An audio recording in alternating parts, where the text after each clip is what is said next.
What's up, guys? Welcome to Daily Dose of Reddit. This is your host, Zach, and today's subreddit is r/StoriesAboutKevin. Tales of a University Kevin, Part 2, The Conversation. Hello, I'm back with screenshots. This took me a while, since this Kevin doesn't even speak well in his native language, and while translating, I couldn't make it make sense in English. I just kinda directly translated to the direct word in English, so if the grammar seems off and it doesn't make sense, that's exactly how he sounds in Spanish. Also, this isn't the whole conversation, just the parts relevant to the story I originally posted. I decided to post both the Spanish and the English versions, so all my Spanish-speaking fellas out there who read this can have a good laugh. The cast is Kevin, I'm changing the voice from last time to more suit the personality, and then me, Lettuce. OP, how are you? Hope good. Are you busy? I needed to ask you a favor if it isn't a bother. Girl, how are you? I want to talk to you. Can you answer me? Hey yo, tell me. I didn't read your message. I don't check Facebook that much, sorry. Well, first of all, how are you? It's okay, it happens. I'm sick. And that? I'm sick. That's about it. What do you have? Fever. Tell me what you wanted to talk about. Wow, that's strong. Haven't you taken something? Well. Anyway, Kevin, thanks for your concern, but right now all I want to do is sleep because I don't feel well. I don't want to come out as benchy, but I'd be grateful if you tell me what I can do for you and do it fast. Sorry to be rude, but that's the best I can say right now. Hope you understand. Hope not to bother you, I just wanted that you as a group would help and explain me. Well, to be more precise, it's been rough for me lately and I'm going through some problems, literally about university, and it's about the sign-ups. You couldn't sign up? Well, how do I tell you? You're probably wondering, why to tell me all this stupid thing so absurd? A little dumb? But because I've been a little disoriented and I still can't find myself, you know? All this stuff is new to me. Well, not at all, I mean, but I have my doubts. I haven't had who explains me correctly. Would you believe that to me it was hard yesterday based on the sign-ups? I still don't understand what you need help with. I'm not here to judge you if the sign-ups feel hard. Sign-ups have always been hard to anyone who experiences them for the first time. It's normal. Don't feel bad. Exactly. But I've been telling you you could sign up with the help of the guys. I don't understand much. Yes. Do you want me to explain how it works? But I tell you, I didn't have the requirements needed to the sign-up and the printers, and frick, I didn't agree much with the sign-ups being just one day. I've been through so much difficulties. Literally. Like everyone, I understand you, but that was the decision of the university authorities and we can only adapt to that. Also, I was thinking, let's say, do a sign up? I don't know. I mean, explain yourself. I understand, or had understanded, that Friday 22 was another sign up to others. Those they call the sinners. The ones with the fee. Yes, for the lingerers. The lingerers? Yes. Kevin, you are enrolled. You have your spot. Going in Friday is wasting your time, because anyway, the spots for most of the classes are full, and the lingerers can only sign up in classes that are still free, which are very few. Also, you end up paying more.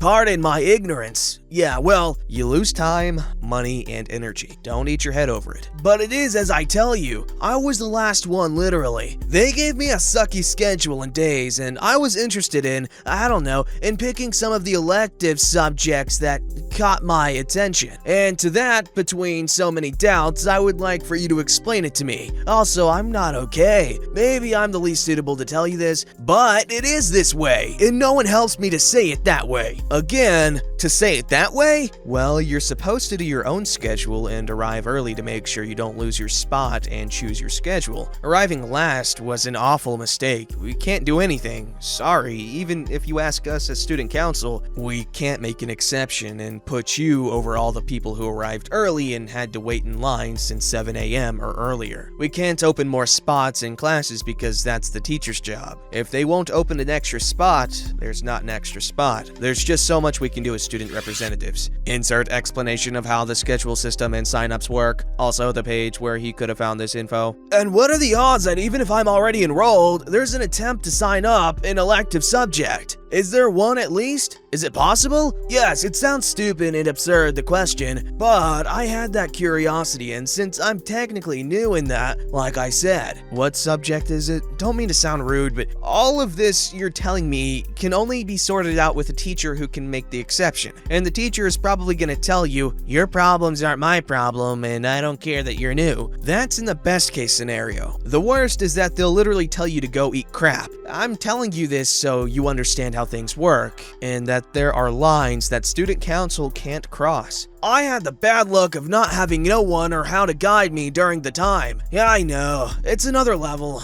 Well, it's valid. I'll recommend that next time you need help with something particular like signups or university stuff you don't understand, ask directly instead of phasing people with an unnecessary introduction. It's hard to take your question seriously if you start talking about whatnot. It isn't bad luck. Let's say I had that losing streak of not having the requirements and resources for the signups literally. You could say I'm a broke dumbass who doesn't even count with the help of his family. Kevin proceeds to tell me all of the stuff that happened to him in all of his life. How none of my friends wanted to help him, how some of my friends tried to help him but he refused to do so after a while, how a friend told him he was annoying, how he doesn't have money, how he doesn't understand the info we tell him, and some BS excuses trying to guilt trip me. First, we're all broke. Half of the regular students couldn't even sign up because they couldn't afford the sign-up fee. Second, specifically for what you're asking help with, there's nothing that can be done. Third, you can't expect to keep living holding someone else's hand. Fourth, you can't blame people who tell you they don't like you. Fifth, I stand by my comment of you needing to be more clear on your intentions and what you want help with. Many people don't help you not because they don't want to, but because they don't understand what the hell you need. You don't need to make a show about your problems because most people don't care and can't do anything about it. There's stuff only you can do, and until you get that in your head, you won't improve as a person. I won't talk to you any longer because I believe I already answered your doubts and I feel bad. Good night. Before you leave, what? Can you clarify something for me? Is it possible for me, after being enrolled, to sign up an elective subject? Again, I repeat, is that possible? I have that doubt. No. Why? Because that's why there's a day to sign up. A digital system, limited spots on classes, because that's how things work and you can't change it. Otherwise, it'll be a mess. Between us, by going on Friday, is there any benefit to choose classes and teachers? Is it hard? Or what? There's a system that's made to make things work and it won't be changed because of some dumbass who wants us to make an exception for him. If you read and paid attention to all the messages I've sent, then you'd notice I've already answered you about Friday. Yeah,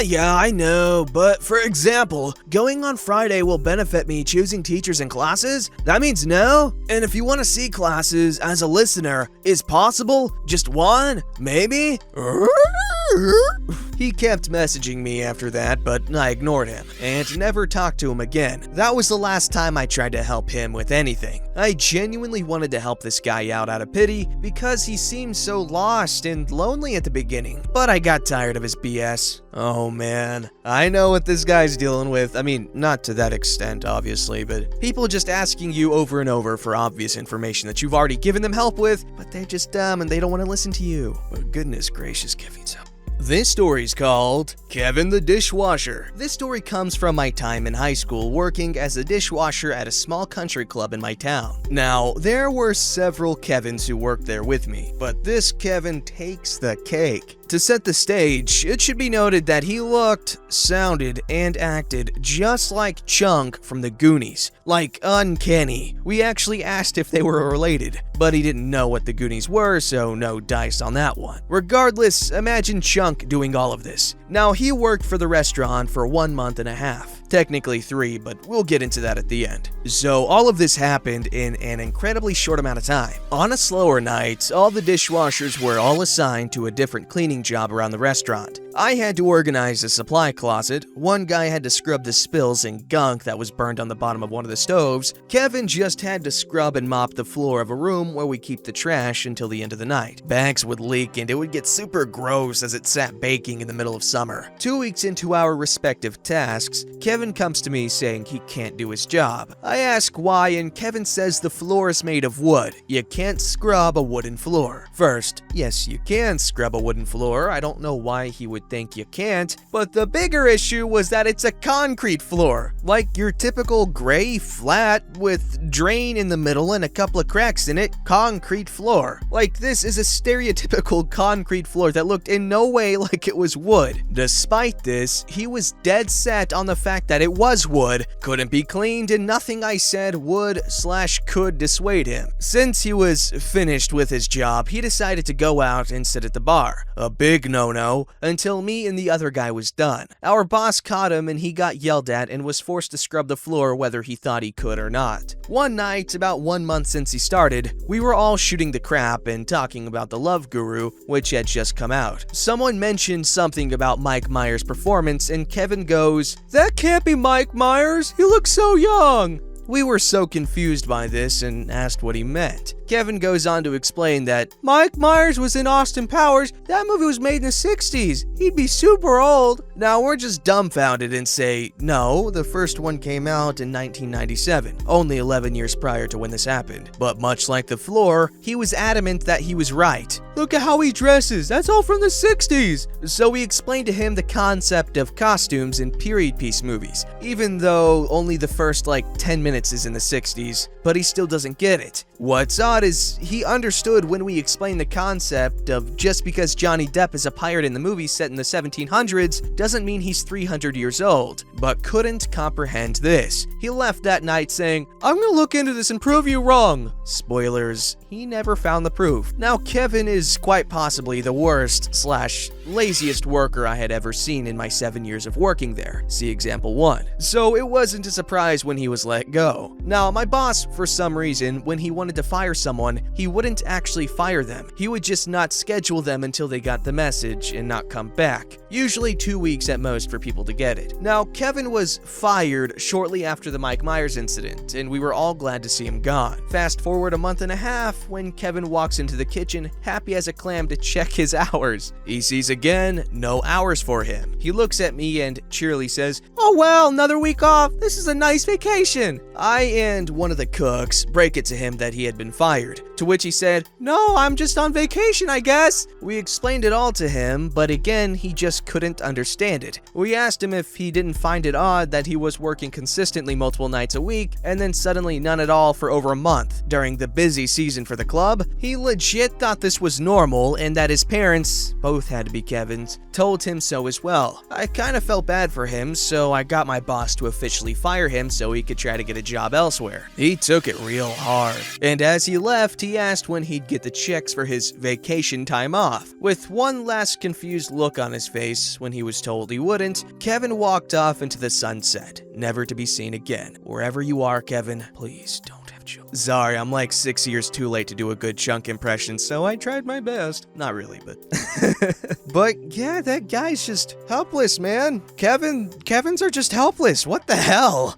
This story's called, "This is the Stupidest Person I Have Ever Met." Now, Kevin is not intellectually disabled in any way, but he might as well be. He is so goddamn stupid that I am surprised he is still alive. He is by far the dumbest person I have ever met, and his lack of mental competence never ceases to amaze me. Here is a list of some of the stupidest crap he's done. On Instagram, Kevin made 2 alternate accounts for the sole purpose of impersonating his friends. Long story short, he isn't friends with them anymore. Kevin takes his school laptop, paid for by the school, and throws it 10 to 15 feet in the air and tries to catch it. He has been hit in the head multiple times and has cracked the side of it. Last year, Kevin had to pay $600 to replace his school laptop after he broke it doing the same thing. One of my friends went on a Boy Scout camping trip and shared a tent with Kevin. He changed buck-ass naked in front of everyone. At lunch, Kevin constantly throws his food and drinks at everybody at the table, despite everyone telling him to stop.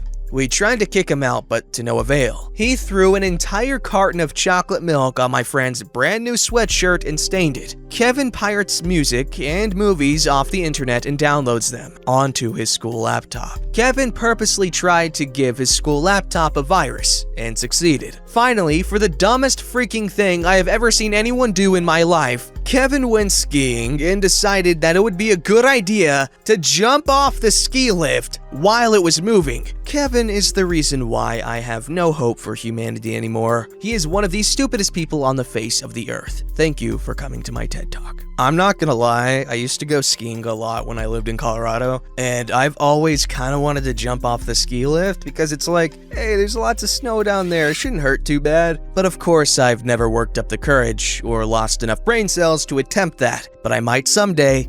Don't forget to like, subscribe, and hit that bell to never miss an episode.